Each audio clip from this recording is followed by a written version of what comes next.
Good morning बच्चों।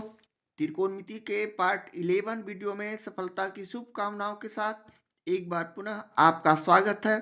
Exercise 8.1 का लेते हैं 23वां प्रश्न। यदि cosec थीटा इक्वल टू √10 तब थीटा के अन्य सभी त्रिकोणमितीय अनुपातों को ज्ञात करें। तो चले हम अपने सोल्यूशन में उसी तरह लिखेंगे, चूंकि cosec थीटा बराबर √10, जिसे हम √10/1 भी लिख सकते हैं। यहाँ इस आधार पर कौशिक थीटा का सूत्र होता है कर्ण बटे लंब। तो कर्ण हमारा हो गया √10, लंब हो गया 1, और तीसरी भुजा हमें आधार मालूम करना है जो कि नहीं मालूम है। अब इस आधार पर हम एक समकोण त्रिभुज बनाकर भी इसे समझ सकते हैं। यह हमारा ABC एक समकोण त्रिभुज है जो कोण भी 90 डिग्री है। इसके सामने का भुजा कर्ण हो गया, जबकि इसे हम थीटा मान लेते हैं। इस कोण के आधार पर हमारा कोण सी के सामने वाले भुजा लंब हो गया जो कि 1 हो गया, जबकि BC जो आधार है ये हमें नहीं मालूम है, ये हमें मालूम करनी है। तो चलें इसी तरह हम पाइथागोरस प्रमेय के आधार पर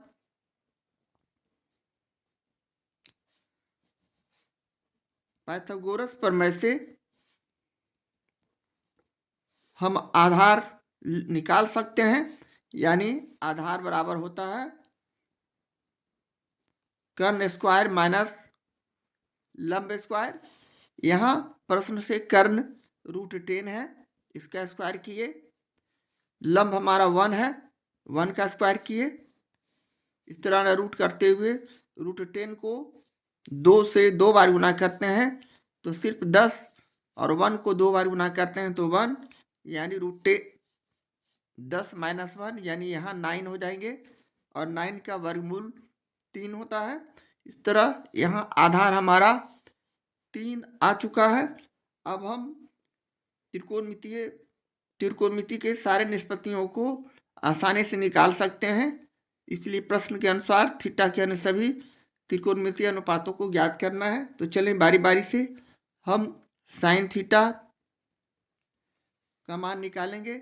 यानी यहाँ लंब बटे कर्ण साइन थीटा बराबर सूत्र होता है लंब हमारा यहाँ 1 और कर्ण हमारा √10।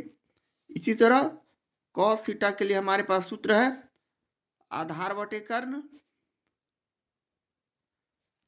आधार हमारा 3 और कर्ण हमारा √10 है। इसी तरह tan थीटा के लिए हमारे पास सूत्र है लंब बटे आधार। लंब यहाँ 1, आधार यहाँ 3।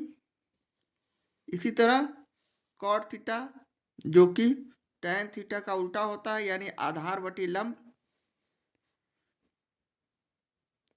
यानी 3/1, जिसे हम सिर्फ 3 भी लिख सकते हैं। इसी तरह sec थीटा का भी वैल्यू हम उसी तरह निकाल सकते हैं जो कि cos थीटा का उल्टा होता है, यानी कर्ण बटे यहाँ आधार कर देंगे, कर्ण यहाँ √10 और आधार 3। इस तरह हमारे पास ये 5 त्रिकोणमितीय निष्पत्तियां आ चुकी है, जबकि छठा त्रिकोणमितीय निष्पत्तियां प्रश्न में दिया हुआ था cosec थीटा बराबर √10/1। तो यही हमारे प्रश्न का सोल्यूशन हो गया, आंसर हो गया। इस तरह प्रश्न 23 का सोल्यूशन करते हैं। एक्सरसाइज 8.1 का ये रहा 24वां प्रश्न, जिसमें हम लोग 3 प्रश्नों का सोल्यूशन करेंगे। तो लेते हैं प्रश्न 24 का पहला प्रश्न। यदि tan a = √3/2 तब sin a + cos a का मान ज्ञात करें। तो चलिए इसे भी हम अपने सोल्यूशन में उसी तरह लिखेंगे, चूंकि tan a = √3/2, यहाँ tan a यानी लंब बटे कर्ण, लंब बटे आधार। तो हम यहाँ लिखेंगे लंब = √3, आधार = 2, कर्ण हमें नहीं मालूम है तीसरी भुजा। तो हम इसे एक समकोण त्रिभुज बनाकर भी समझ सकते हैं। ये हमारा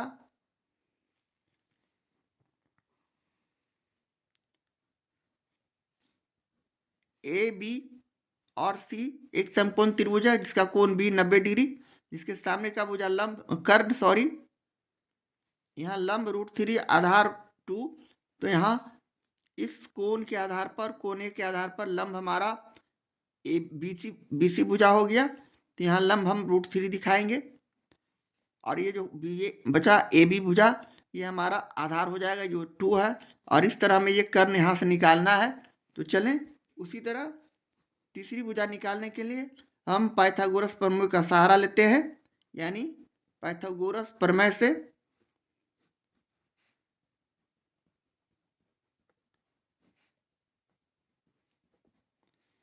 कर्ण बराबर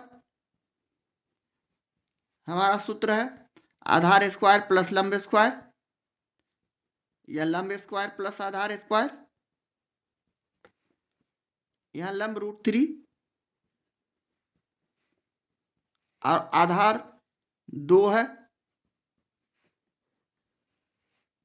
√3 का स्क्वायर कर देने के बाद यह 3 हो जाएगा और प्लस 2 का 2 यानी 4, यानी 3 + 4, तो हमारा रिजल्ट √7 हो जाएंगे। इस तरह लिखने के बाद अब हम अगले स्टेप में जो मान निकालना है साइन ए और कॉस ए का मान यहाँ पहले निकाल लेंगे। इसलिए यहाँ से हम किसी भी त्रिकोणमितीय निष्पत्तियों का मान निकालते हैं। यहाँ हमें साइन ए और कॉस ए का मान सिर्फ निकालना है। तो साइन ए बराबर सूत्र होता है लंब बटे कर्ण। तो यहाँ लंब बटे कर्ण यानी लंब हो गया √3 और कर्ण हमने निकाला है √7, यानी √3/√7। उसी तरह हम कॉस ए निकालेंगे, कॉस ए बराबर आधार बटे कर्ण। यहाँ आधार हो गया 2 और कर्ण हो गया √7, ये हमारा आधार है और ये हम निकाला है √7, तो 2/√7। अब हम लोग प्रश्न के आधार पर लिख सकते हैं, चूंकि sign A plus cos A का मान हमें निकालना है।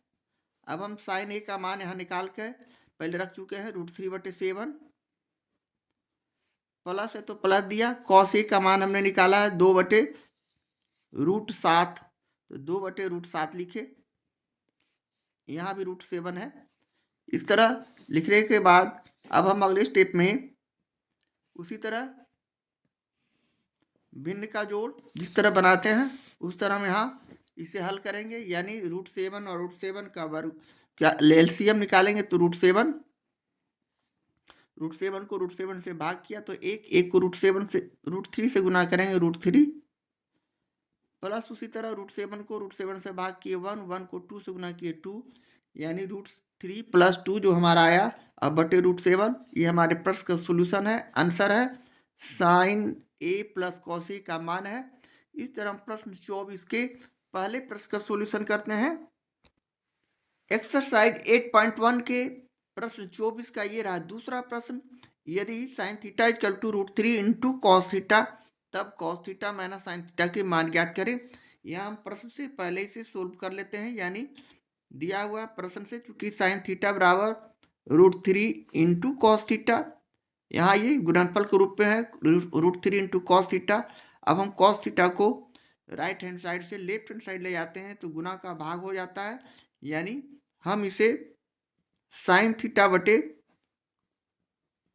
कॉस थीटा = √3 लिख सकते हैं।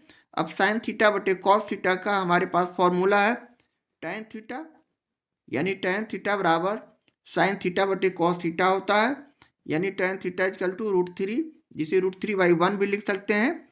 यहाँ tan थीटा यानी लंब बटे आधार, तो हम यहाँ लंब बराबर √3 आधार = 1, और तीसरी भुजा कर्ण हमें उसी तरह नहीं मालूम है।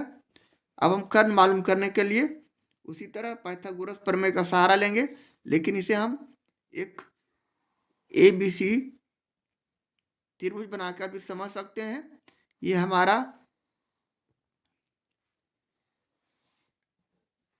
ABC एक समकोण त्रिभुज है कोण बी 90 डिग्री का है, इसके सामने का भुजा कर्ण, और ये कोण सी थीटा है, थीटा के सामने का भुजा लंब, यानी लंब यहाँ हो गया √3, और ये जो बीसी भुजा बचा ये आधार, ये 1 हो गया।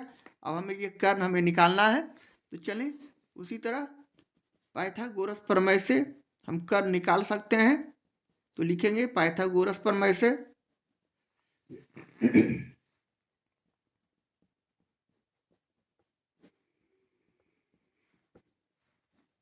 चूंकि कर्ण equal to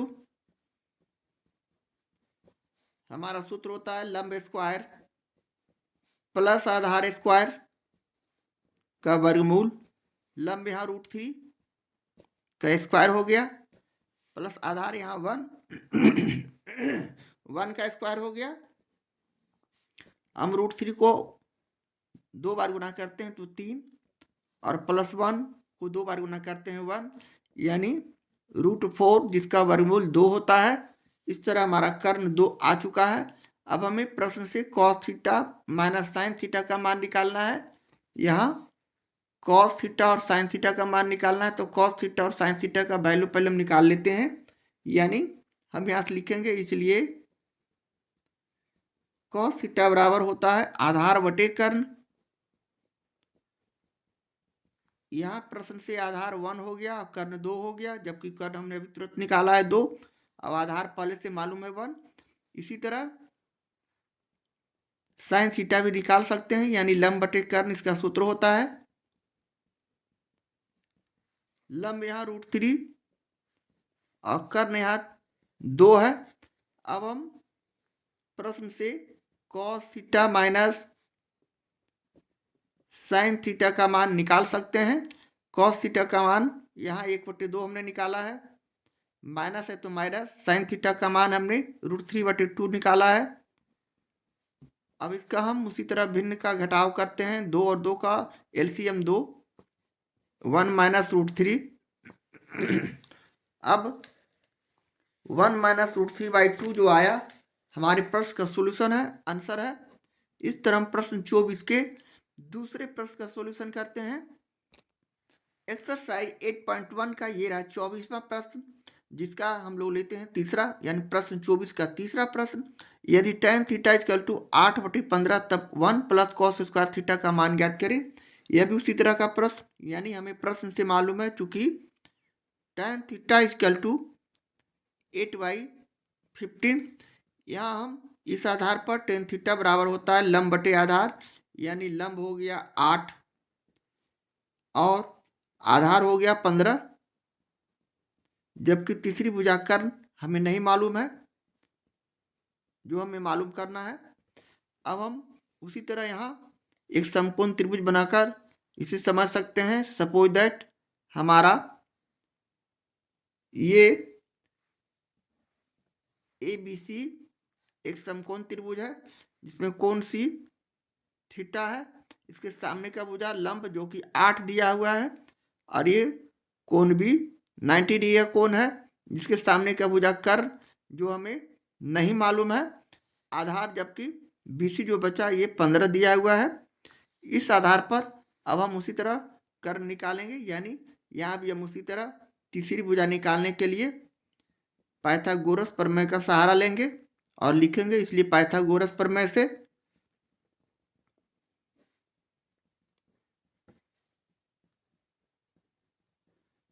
Karna equal to √ लंब स्क्वायर या आधार स्क्वायर भी लिख सकते हैं, प्लस लंब स्क्वायर प्लस आधार स्क्वायर। यहाँ लंब 8 का स्क्वायर कर दिए, आधार यानी 15 का स्क्वायर कर दिए। 8 को 8 से गुना करेंगे 64, प्लस 15 को 15 से गुना करेंगे 225, 225 और 64 को जोड़ेंगे 289, 289 का वर्गमूल होगा 17। इस तरह कर्ण हमारा 17 आ चुका है। अब हम प्रश्न से cos स्क्वायर थीटा का वैल्यू निकालेंगे, तो cos थीटा का मान पहले निकाल लेते हैं, इसलिए cos थीटा बराबर होता है आधार बटे कर्ण, यहाँ आधार हमारा 15 है, कर्ण हमारा 17 है, यानी 15/17 हमारा कॉस थीटा का वैल्यू हो गया। अब हम प्रश्न से 1 + कॉस स्क्वायर थीटा का वैल्यू निकालेंगे, यानी 1 + कॉस थीटा का मान यहाँ रखेंगे 15/17 और इसका स्क्वायर करेंगे, इसलिए कि कॉस स्क्वायर थीटा है। अब हम इसे 1 + 15/17 यानी इसे 2 बार गुना करेंगे, 15 × 15 और 17 × 17, तो 15 × 15 यानी 225, 17 × 17 यानी 289। अब हम उसी तरह भिन्न का जोड़ जिस तरह बनाते हैं, यानी यहाँ 1 और 289 का एलसीएम 289, 1 से इसमें भाग किया 289, यानी 289 को 1 से गुना करेंगे 289 और प्लस 289 को 289 में भाग करने पर हमारा रिजल्ट 1 आता है। 1 को 225 से गुना करने पर 225। अब इसे जोड़ देते हैं तो हमारा रिजल्ट 514/289, जो इस प्रश्न का सॉल्यूशन है, आंसर है। इस तरह हम प्रश्न 24 के तीसरे प्रश्न का सॉल्यूशन करते हैं।